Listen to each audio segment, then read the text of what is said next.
Assalamualaikum warahmatullahi wabarakatuh. Assalamualaikum. Kenalin, aku Dila. Aku Yapi. Jadi apa yang lagi kita bahas? Apa aja? Apa yang kamu mau lah? Gimana kalau kita bahas tentang kehidupan? Ya, itu yang paling menarik ya. Selain itu paling menarik ya, kan kita hidup, kita ngejalanin Hmm. kehidupan kita dan kita bahas tentang kehidupan yang kita jalani. Jadi emangnya apa sih arti kehidupan sebenarnya buat kamu? Arti kehidupan, Arti kehidupan. nasib, takdir, kenyataan yang harus kita jalani. Itulah kehidupan.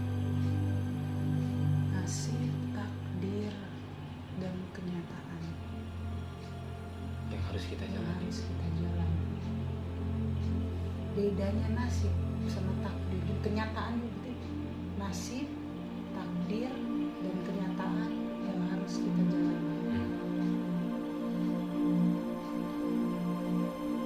Memandang, bagaimana cara kamu memandang nasib ya? Nasib dan takdir sama kenyataan.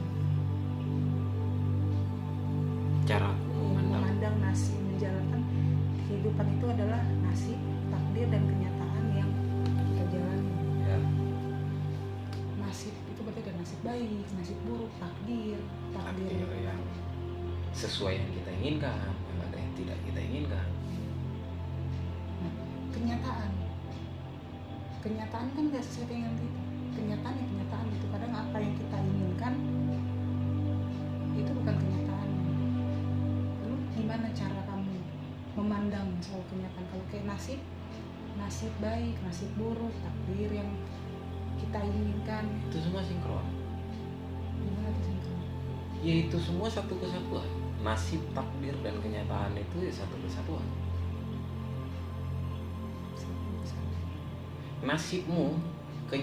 Nasibmu, takdirmu, ya kenyataanmu.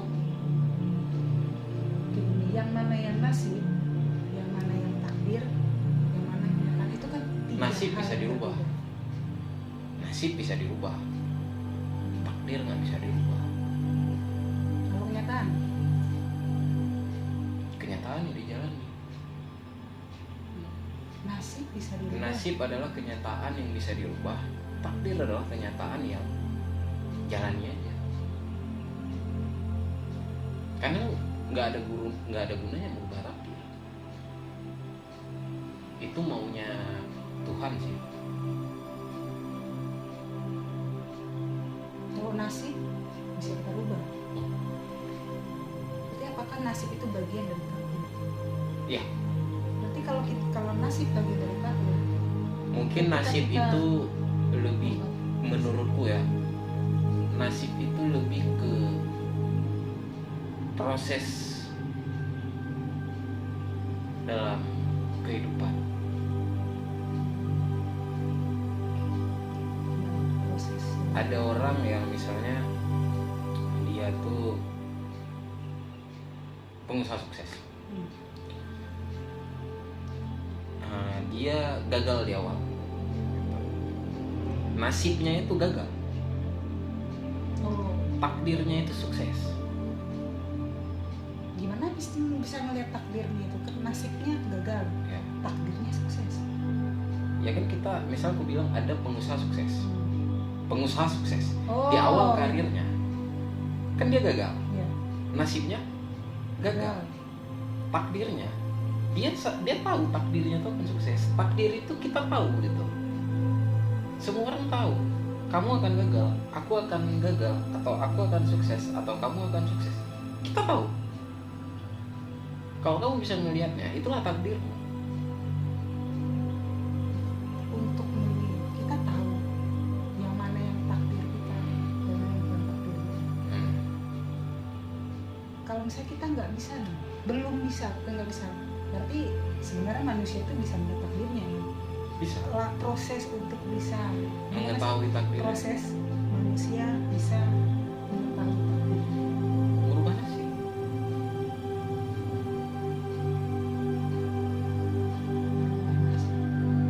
Orang orang yang tidak merubah nasibnya, misal nasibnya itu lagi kacau gitu, nasibnya itu lagi miskin gitu, orang yang nggak mau bangun gitu untuk merubah nasibnya, dia tahu takdirnya akan gagal.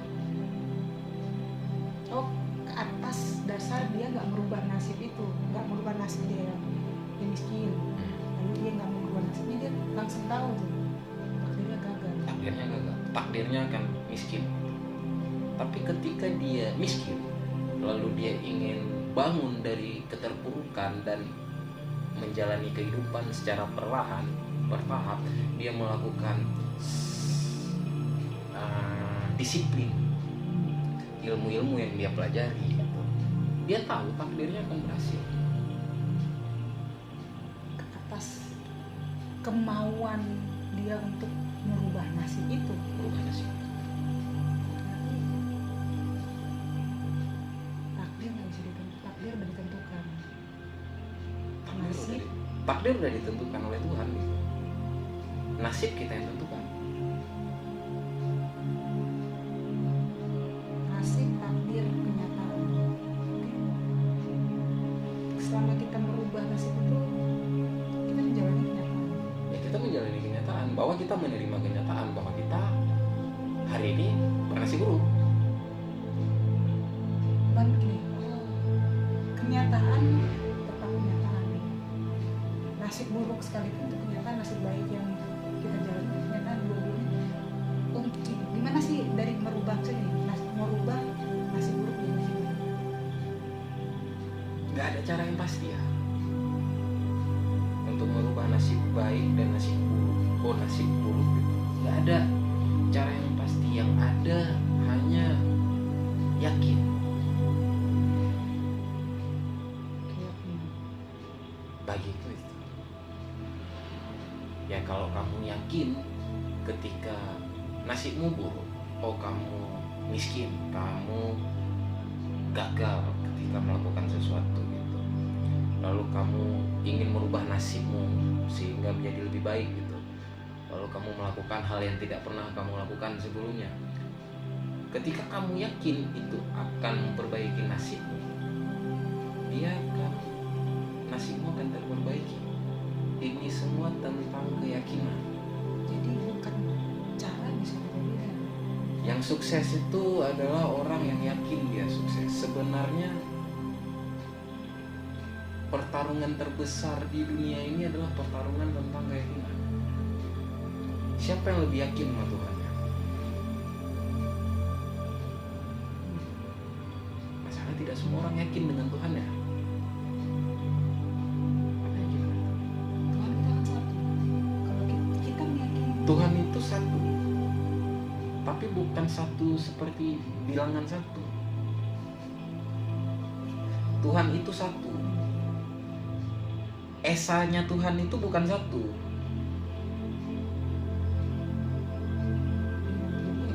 Esanya Tuhan itu semuanya. Ketika digabungin jadi satu. Nah itulah dia.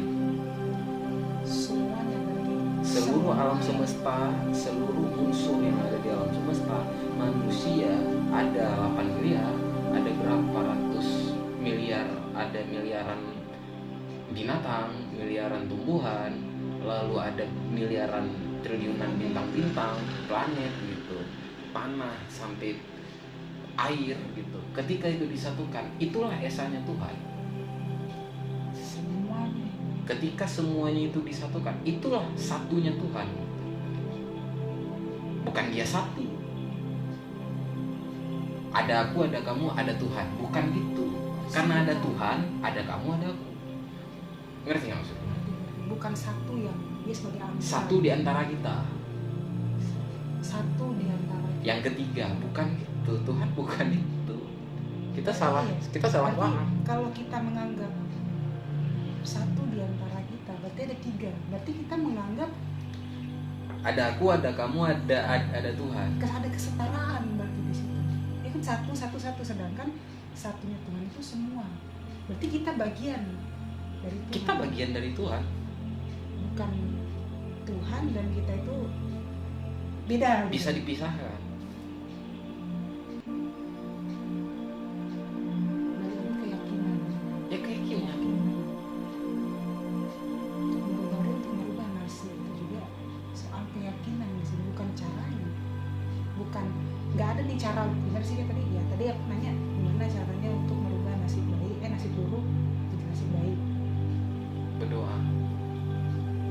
lalu yakinlah doamu dikabuli. Banyak orang berdoa, tapi besok berdoa lagi, besok berdoa lagi, tanpa keyakinan doanya akan dikabulkan, doanya didengar. Tapi kan setiap hari kita berdoa itu kan bentuk keyakinan kita juga bahwa Betul.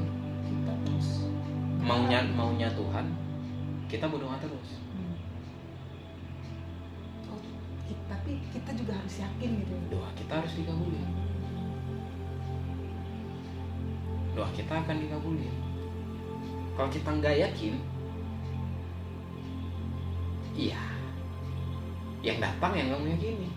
Ketika kamu berdoa, yang kamu yakini doa kamu tidak dikabulkan, yang datang apa? Yang kamu yakini. Ketika aku meyakini doaku tidak dikabulkan, Iya, yang datang doamu tidak dikabulkan.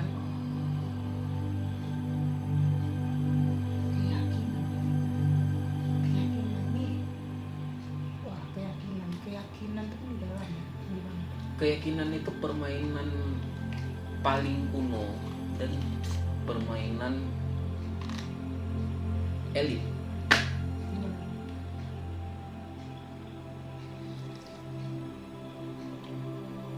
Iya, karena para elit ini bermain keyakinan. Apa yang diyakini? Keyakinan siapa yang lebih kuat, dia yang menang. Dunia ini berjalan seperti itu. Siapa yang lebih yakin, dia yang menang. Dia akan lebih berpeluang menang. Kamu nggak akan menang kalau kamu nggak yakin menang. Kamu nggak akan sukses kalau kamu nggak yakin sukses. Kamu nggak akan kaya kalau kamu nggak yakin kaya.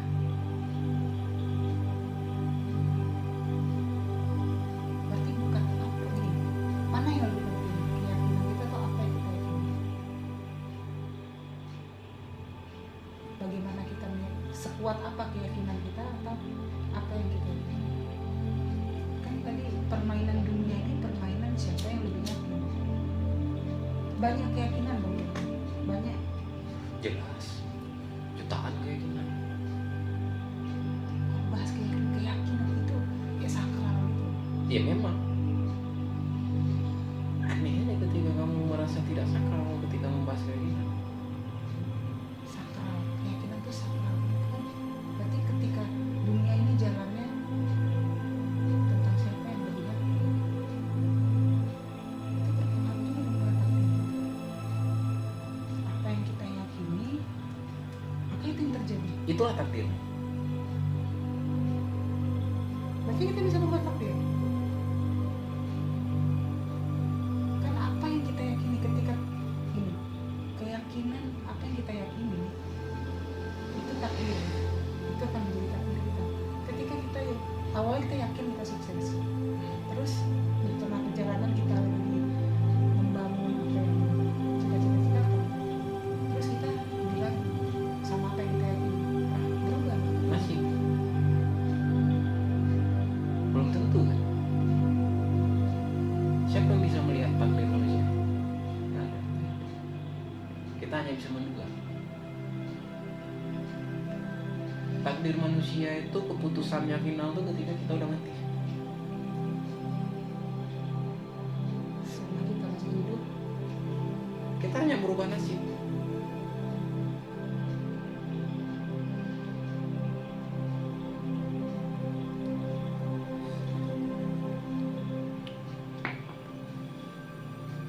berarti setiap harinya kita hidup menjalani nasib yang kita ubah. Nasib bisa dirubah. Ada orang yang nggak mau merubah nasib, dan ada orang yang ingin merubah nasib. Yang mana yang benar, yang mana yang salah? Nggak ada yang benar dan nggak ada yang salah. Yang salah itu ketika orang tidak mau merubah nasibnya, tapi dia tidak mau menerima nasibnya.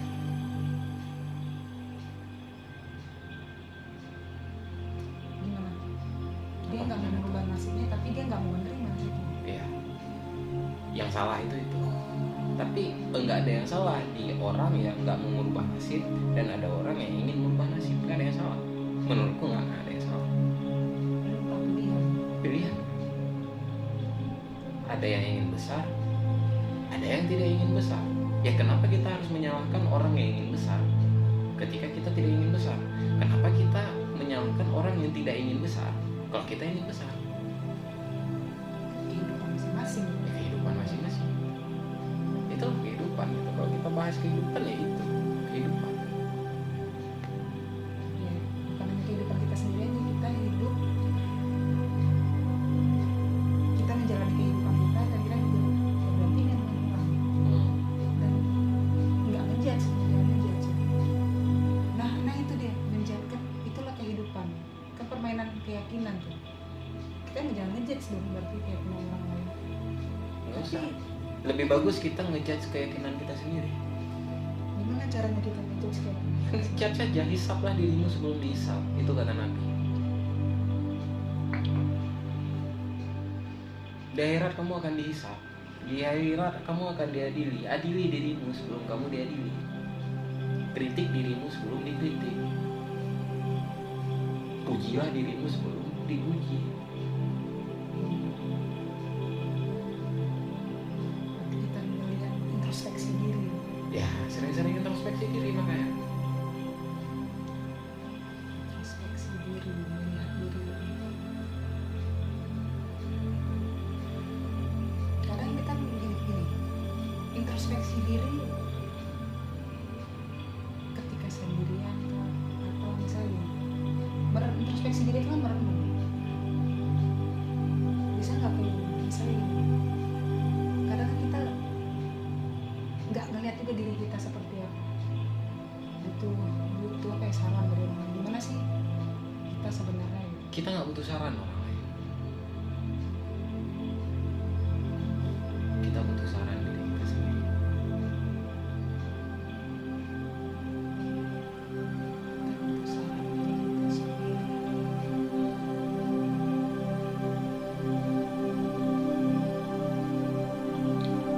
Untuk tahu saran diri kita sendiri, untuk tahu kan ketika Gini, setiap masalah gini. Kalau kata Rumi gini, Tuhan akan memberimu ujian. Lalu kamu akan merasakan penderitaan. Jawabannya di mana? Di penderitaan. Makanya banyak orang nggak mendapat jawaban karena dia menolak penderitaan itu, tidak menjalani penderitaan itu. Padahal jawabannya ya di situ. penderitaan itu. Iya. Berarti ketika menderita, jalani. Jalan aja. Nah itu dia. Berarti jawabannya ketika kita diberikan masalah, jawabannya ada di dalam penderitaan itu, dalam masalah itu. Berarti jalanin aja. Kan berat pasti, jujur lah, pasti kita ngerasain berat kan. Pasti kita itu bakal ada gejolak batin, gejolak emosi, gejolak mental. Dan itu gimana sih caranya menghadapi gejolak itu? Tapi kita nggak kehilangan itu. Ketika kita hadapi, malah kita tidak kehilangan diri kita. Malah kita akan kehilangan diri kita ketika kita tidak menghadapinya, tidak belajar untuk menghadapinya.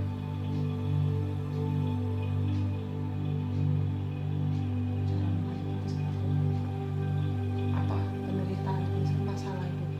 Oh itu random ya, tergantung orang bagaimana. Ya coba kasih contoh. Misalnya ini contoh, ada seorang pengusaha yang dia udah buang modal besar-besaran, idenya dia udah dia jalani, lalu tiba-tiba kena musibah.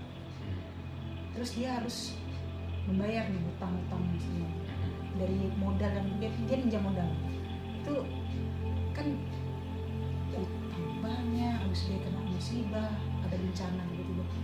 Untuk menghadapi penderitaan itu, menghadapi situasi itu, Penderitaan tuh di dalam.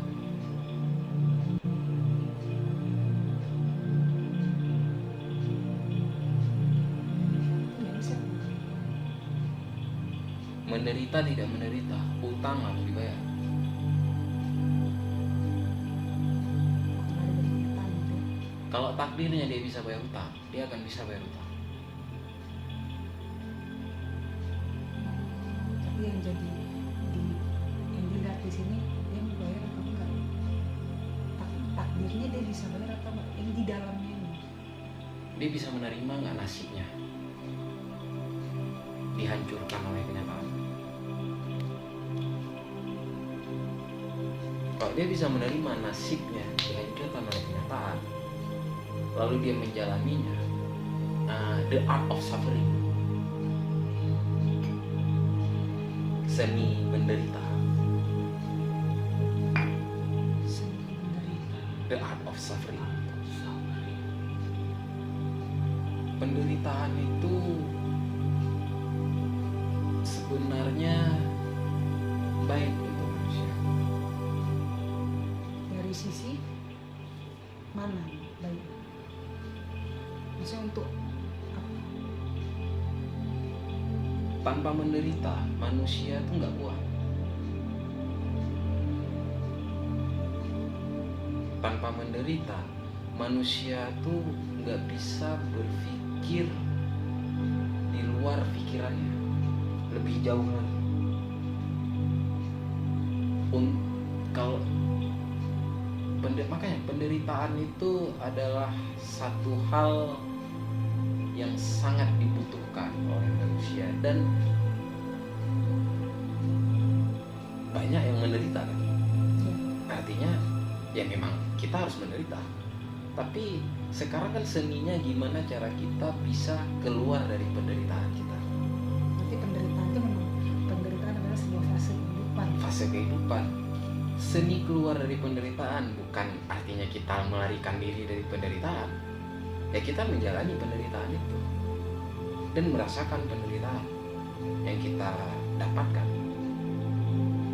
Lalu dalam perjalanan kita akan menemukan jawaban. Pasti.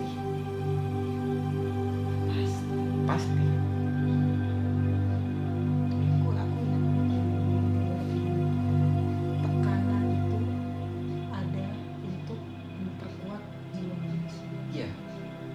Berarti itu berkaitan juga dengan penderitaan.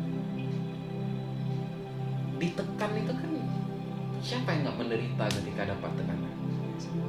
Semua orang pasti menderita ketika mendapat tekanan. Makanya aku bilang seni menghadapi penderitaan adalah seni gimana kita bisa keluar dari pikiran dan memandang kenyataan. Apa yang bisa kita sentuh?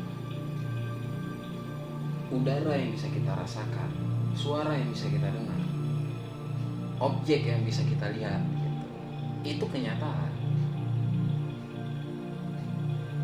3 dimensi ini ya. 3 dimensi. Kehidupan 3 dimensi ini yang bisa kita raba, yang bisa kita lihat, yang bisa kita dengar. Untuk Keluar dari pikiran. Sejenak. Kita butuh keluar dari pikiran kita sejenak gitu. Karena ketika kita terus di dalam pikiran, kita akan menderita. Karena kita lebih banyak menderita di dalam pikiran daripada di luar. Ngerti. Misalnya kita nih sedang dihadapi utang misalnya. Di pikiran kita menderita gitu. Gimana cara keluar dari penderitaan itu? Ya sadar bahwa kamu sedang tidak menderita gitu. Ngerti nggak maksudku? Iya ngerti. Yang menderita tuh kita mikir itu gimana ya cara bayarnya gitu, mesti utang gitu ya. Itu kan di pikiran gitu. Kamu punya 24 jam satu hari dan kamu tidak harus menghabiskan 24 jam hanya untuk mikirkan itu. Terus gimana dong cara kita menyelesaikannya? Oke, contohnya kita nggak harus 24 jam memikirkan hal itu. Misalnya ada masalah genting, contoh kayak misal utang, besok harus kita katakanlah utang dalam jumlah yang besar 100 juta misalnya. Kita malam ini kita nggak pegang uang spesial pun, tapi besok Ya udah, batas waktunya harus bayar. ya udah, terima risiko.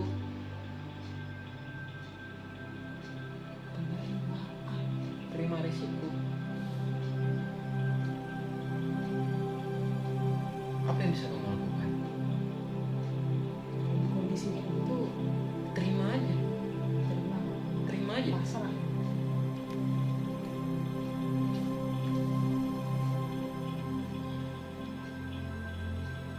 dibilang pasrah nggak juga, tapi dibilang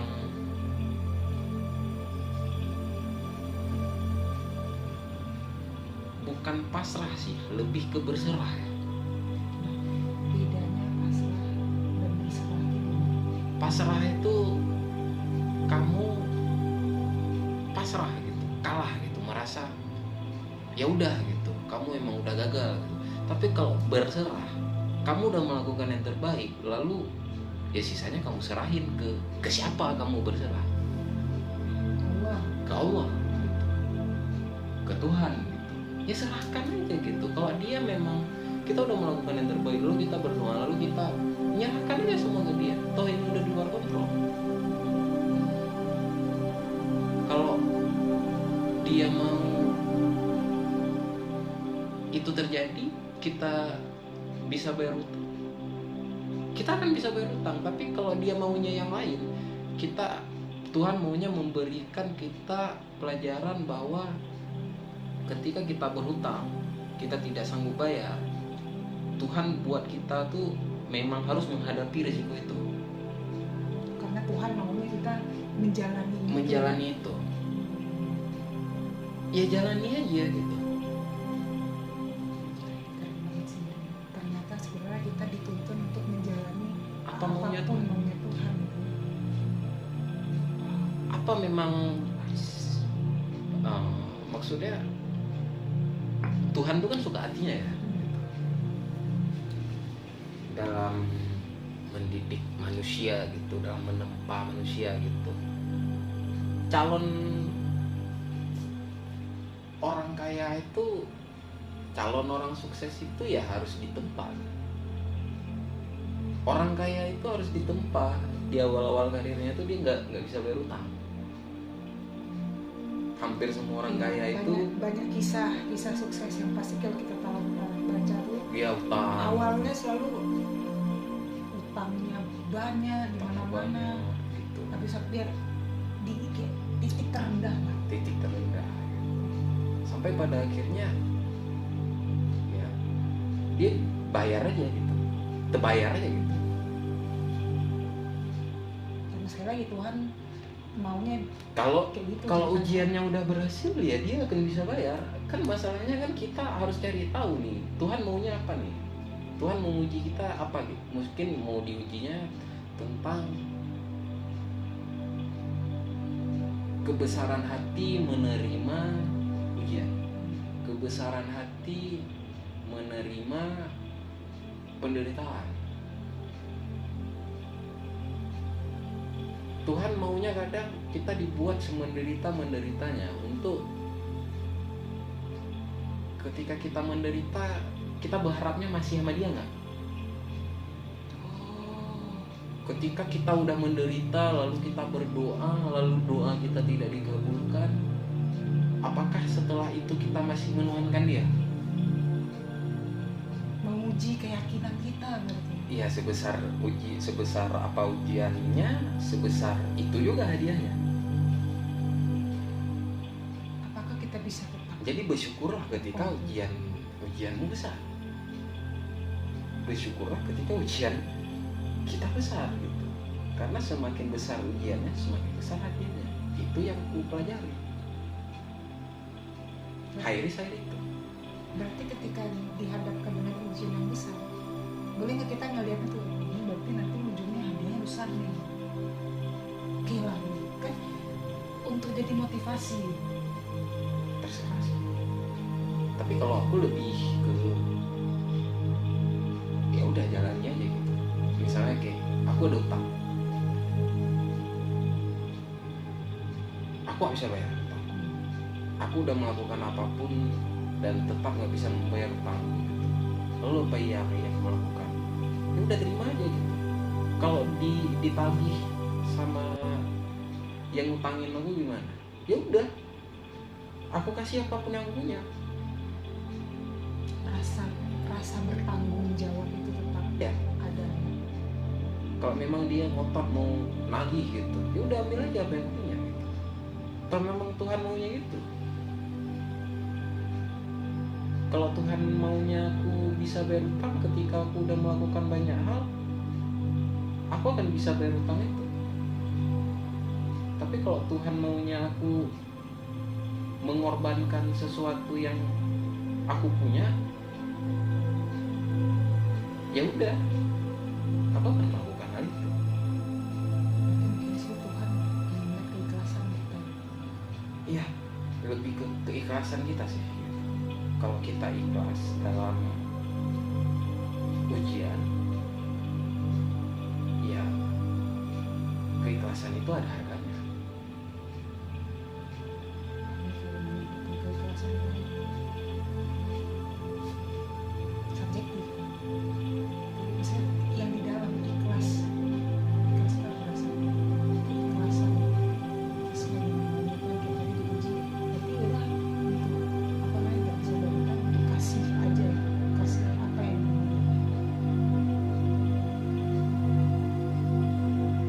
aku kadang ngira dari keikhlasan itu bisa diukur.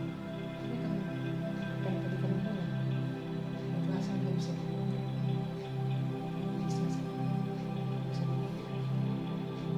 Kalau di dalam rasa sebenarnya Ya, saya berbicara tentang keikhlasan itu berbicara tentang nasib. kembali lagi nasib. Ikhlas nggak ketika diberikan nasib buruk? Jangan hanya bersyukur ketika diberikan nasib baik, tapi bisa ikhlas nggak ketika diberikan nasib buruk? Menerima. Ya suka hati Tuhan gitu. Ya, setelah itu Tuhan mau ngasih kita nasib baik atau nasib buruk. Ya. Jadi yang boleh, tapi maksudnya gini, jadinya yang jadi tugas kita sebagai manusia tuh apa? Kan suka hati Tuhan mau kasih nasib baik, Tugas kita nasib itu, buruk. tugas kita itu yang yaitu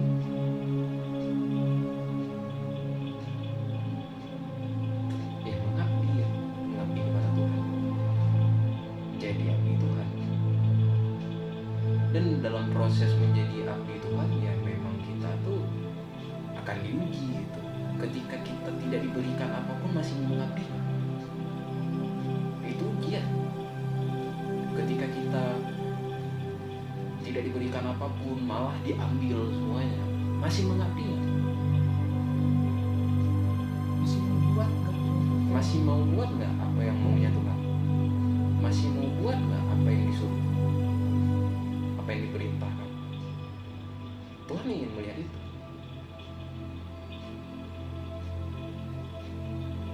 Kalau masih mau buat, dia akan puji lagi, ambil lagi yang lain. Lalu dia lihat, masih mau buat nggak? Masih mau mengabdi nggak? Oh kita masih ngotot nih, ya aku akan mau mengabdi gitu. Lalu diambil lagi. Lalu diambil uang, diambil kekayaan, diambil ketenaran, diambil barang, diambil keluarga, diambil teman-teman, sahabat-sahabat, diambil semuanya. Masih mau mengabdi nggak? Masih gitu. Sampai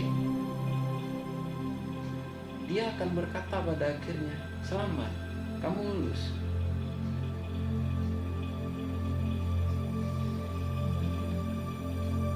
Selamat kamu lulus. Pada akhirnya ujian-ujian yang dikasih itu meluluskan manusia. Gak ada yang lulus kalau nggak ada ujian. Iya sih. Iya. Kamu lulus UN karena ikut UN.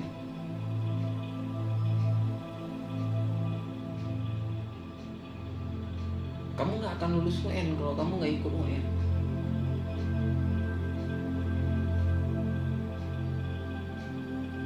Lulus karena mengikuti ujian. Ya. Karena mengikuti ujian, lulus ya. Nah, makanya banyak orang nggak ingin menjadi abdi Tuhan karena ujiannya itu ya kita akan dipaksa sampai di titik nggak ada apapun, hanya Tuhan.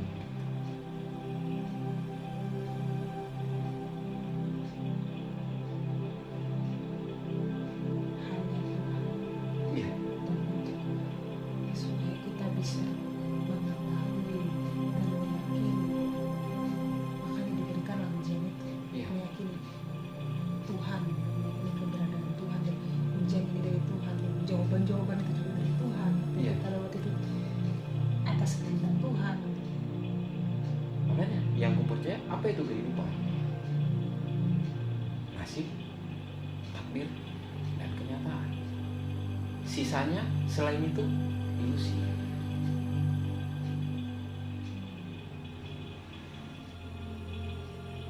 Jadi semuanya ilusi, semua yang di luar nasib, takdir, dan kehidupan, nasib, takdir, dan kenyataan itu ilusi yang sebenarnya terkait juga ya sama tiga ini, sama nasib, takdir, dan kenyataan. Wah, Takdir itu garis kehidupan. Garis kehidupan. Ini takdir. Dalam garis itu ada checkpoint. oke, main game. Ada checkpoint. Nah, inilah nasib.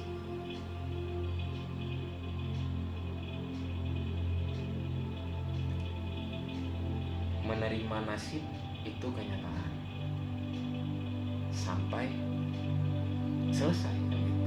Ini takdir. Takdir itu ya garis ini. Nasib itu checkpoint. Tadi menurut nasib, takdir itu garis lurus. Berarti kan udah gimana, kan udah ditentukan, kan udah Tuhan tentukan. Udah ditentukan dari sebelum kita lahir. Masalahnya kita mau nggak dari checkpoint A ke checkpoint B, checkpoint B ke checkpoint C, checkpoint C ke checkpoint D, checkpoint D ke checkpoint E, checkpoint E ke checkpoint F, terus sampai Z. Ujung. Kita nggak menjalani itu. Checkpoint itu aku artikan sebagai nasib. Kadang di checkpoint A nasibmu baik, di checkpoint B nasibmu buruk. Ya, sesuai dengan Apa responmu ketika nasibmu baik? Tuhan ingin melihat itu. Apa responmu ketika nasibmu buruk? Tuhan ingin melihat itu. Lalu dia memberikan nasib baik lagi. Lalu dia ingin melihat setelah kamu menjalani nasib buruk di checkpoint B, lalu di checkpoint C karena kamu terus melangkah, dia memberikan nasib baik gitu untuk kamu. Apa yang kamu lakukan? Apa respon? Apa reaksi? Tuhan ingin melihat itu. Oh, ketika itu kamu merasa, wah ini karena jerih payahku gitu. Ya. Atau apa lain gitu. Lalu di checkpoint C, di checkpoint selanjutnya dibuat lagi nasib buruk. lebih buruk lagi misalnya. Lebih buruk lagi. Lalu dibuat lagi di checkpoint D lebih buruk lagi. Di checkpoint E lebih buruk lagi. Apa responmu? Mengutuk atau tetap memuji? Atau tetap mengagungkannya?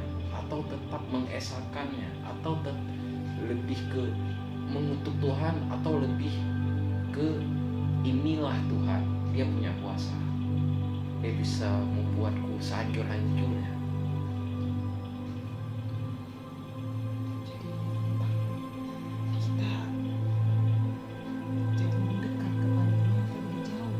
Kita menjadi semakin mendekat ataukah kita semakin menjauh? Biasanya ketika nasib baik datang kita menjauh. Makanya bersyukurlah ketika kamu didatangi nasib buruk, karena sebenarnya di situ Tuhan sedang mendekati. Tuhan bersama orang-orang yang hatinya sakit. Tuhan bersama orang-orang yang Tuhan bersama orang-orang yang hatinya patah. Semakin dia sakit hatinya, semakin dia Tuhan, semakin dia mengadu. Tuhan emang menguji hamba-hambanya itu untuk merasa kehilangan semuanya. Lalu pada akhirnya dia akan sadar ketika semuanya hilang, Tuhan gak pernah hilang.